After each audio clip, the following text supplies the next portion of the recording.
ప్రభుత్వ పథకాలకు దేశభక్తులు, స్వాతంత్ర సమరయోధులు, మహనీయుల పేర్లు ఉండాలన్నది జనసేన సిద్ధాంతం. ఇప్పుడు ఆ సిద్ధాంతాల్ని అమల్లో పెట్టే టైం వచ్చింది.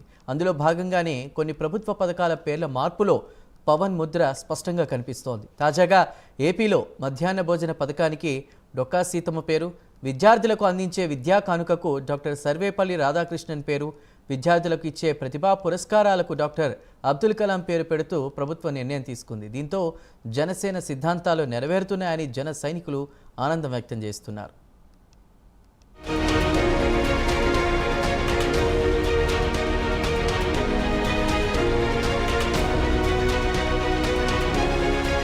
ఏపీలో ఎన్డీఏ అధికారంలోకి రావడానికి ప్రధాన కారణం జనసేనాని. ఇందులో ఎవరికి ఎలాంటి సందేహమూ లేదు, అనుమానం అంతకంటే లేదు. పవన్ ప్రాధాన్యతను సీఎం చంద్రబాబు కూడా గుర్తించారు. అందుకే ఆయనకు ప్రభుత్వం అందరికంటే ఎక్కువగా ప్రాధాన్యత ఇస్తోంది. అంతేకాదు ఆయన సలహాలను కూడా చంద్రబాబు తూచా తప్పకుండా పాటిస్తున్నారు. ఇందులో భాగంగానే కొన్ని ప్రభుత్వ పథకాలకు పేర్ల మార్పు వెనుక పవన్ ఆలోచన ఉన్నట్లు తెలుస్తోంది. ఎన్నికలకు ముందు కూటమి ప్రభుత్వం అధికారంలోకి వస్తే డొక్కా సీతమ్మ పేరిట క్యాంటీన్లు ఏర్పాటు చేస్తామని హామీ ఇచ్చారు పవన్. దీంట్లో భాగంగానే ఇప్పుడు ఏపీలో మధ్యాహ్న భోజన పథకానికి డొక్కా సీతమ్మ పేరు పెడుతూ ప్రభుత్వం నిర్ణయం తీసుకుంది. డొక్కా సీతమ్మ ఉభయ గోదావరి జిల్లాల్లో నిత్య అన్నదాతగా, అన్నపూర్ణగా ప్రసిద్ధి చెందారు.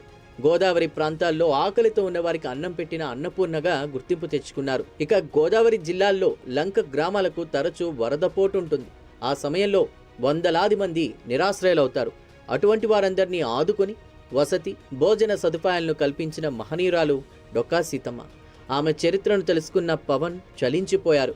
ఆ మహనీయురాలి పేరిట ప్రభుత్వ పథకాన్ని అమలు చేయాలని భావించారు.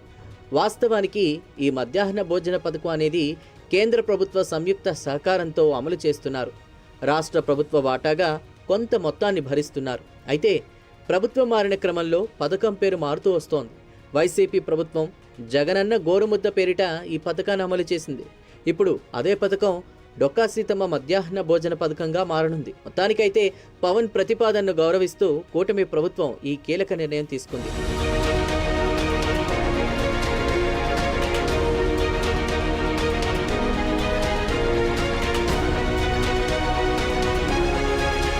ఇకపోతే పాఠశాల విద్యార్థులకు ఇచ్చే విద్యా కానుక ద్వారా యూనిఫామ్, పుస్తకాలు, స్కూల్ బ్యాగ్, బూట్లు, సాక్స్ లాంటివి ఇస్తున్నారు.